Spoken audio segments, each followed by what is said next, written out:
Hey guys, welcome back to Altaz-Review, where we talk about all kinds of games. For the last month, Elden Ring Shadow of the Erd Tree has been trending for all kinds of reasons, good or bad. But the most recent talk is pretty different from the usual arguments related to Souls games or From Software. This time, it's about the final boss. And before we get into it, beware of major spoilers for the whole video. So let's get right into it. Elden Ring Shadow of the Erd Tree brought back a lot of old discussions. It made Elden Ring relevant again after 2 years of release, and back then there was a ton of controversy over Elden Ring's game design choices. And then the DLC was notably more challenging, which brought back the age-old talk about difficulty and easy modes. But with the final boss, promised Consort Radahn, it looks like everyone was finally on the same page. Promised Consort Radahn challenges From Software's ideas with its mechanics and lore, but not necessarily in a good way. When it comes to story, not everyone is super excited about how Radahn was used. Originally, we met Radahn half-mad, trapped in a cycle of battle, waiting for a worthy opponent to beat him in honorable combat, even if that means fighting an army of warriors.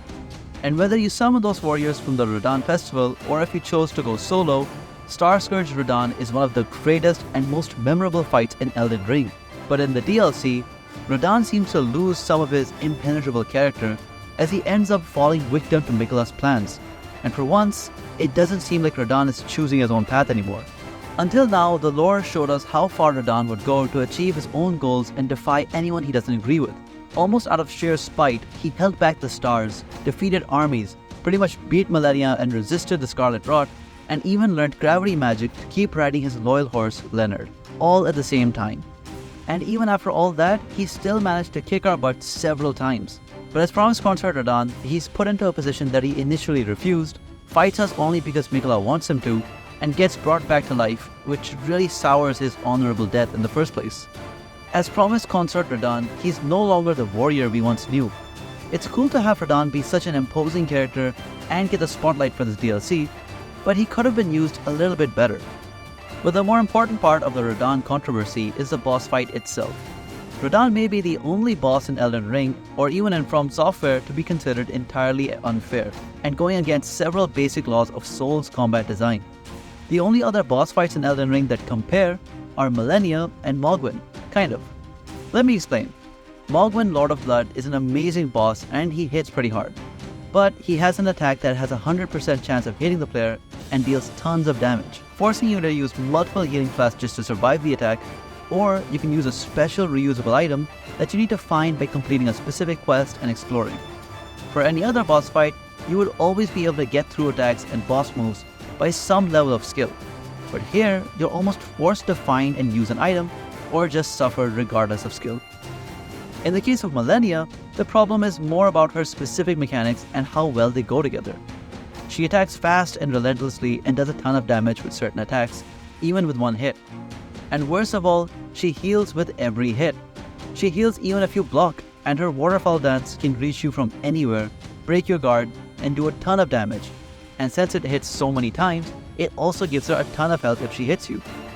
As an endgame boss, she does way too much damage to begin with, and because she regains health, you can't even drag out the fight too long, especially with shields.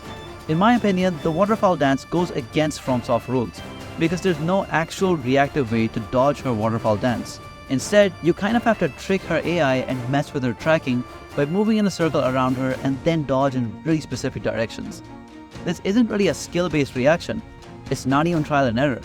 If you don't look up this tactic online, you can't really dodge it, and trying to defend means using a great shield and going all out with defense. And even then, she gets back a ton of health, which means you'll be attacking her really slowly and then give her back all that health when you defend. Even if you play perfectly, the waterfall dance means you have to use some kind of cheese or learn the one and only way to dodge, which still isn't a matter of pure skill. And after all that, her second phase gets even stronger, and she starts using Scarlet Rot, the most annoying status effect in the game. Honestly, if you removed either her health regen or waterfall dance, just one of them, I wouldn't call it unfair. But the way the fight is right now, it's just giving way too many unfair advantages to the boss. For Malenia, she deserves to be cheesed. But these other bosses were technically fine, apart from one or two certain mechanics. But Radahn seems to be created with a lack of consideration of balance, and instead focuses on cinematic experience and just being difficult. As a result, Radahn attacks even faster than Millennia, with fewer breaks and several attacks that require really specific positioning, quick reactions, and the ability to read his body language. Radahn also has several mechanics that are more of a reaction to the player rather than unique boss attacks. Although he can pull you in with gravity and follow up with an AoE attack, sometimes he'll use this pull and move just to close the distance. A lot of his moves allow him to move closer, and the way he starts his combos allows him to counter-punish you instantly. Basically, he can kind of choose when he wants to follow up his moves, depending on what you're doing. So when you think he's about to keep throwing a couple of attacks and waste his time, he'll change his mind and start a new combo or move. All of this is pretty closely related to input reading, since he times his moves pretty well according to how far you are and whether you're using an item or spell. One of his most controversial moves is a quick cross slash that's kind of impossible to dodge, since your dodge animation can barely keep up with the speed of the combo, even if you spam the dodge button. It's possible to dodge, but just barely. And again, it's not really based on reaction time, but rather memorizing the fact that this attack requires a specific response. You could always use a shield, but no move or boss should force you into a specific playstyle. Using a shield could mess up many people's builds, and taking the hit is too risky since he uses this attack pretty often and it does quite a bit of damage. His second phase does a lot worse though. He generally starts with a huge AoE attack that you can barely escape, even if you sprint away right from the start. Again, if you hesitate or have bad positioning, you're doomed to get hit. Again, it's barely dodgeable and kind of forces you to use a shield, again. One of his most heinous moves is the light beams thanks to Mikola. In the second phase, Radahn leaves a trail of light pillars with almost every slash in his usual deadly combo. But the real problem here is visibility. For any Souls game, you need to watch the opponent carefully to see where the attack is coming from and when you should dodge or counter.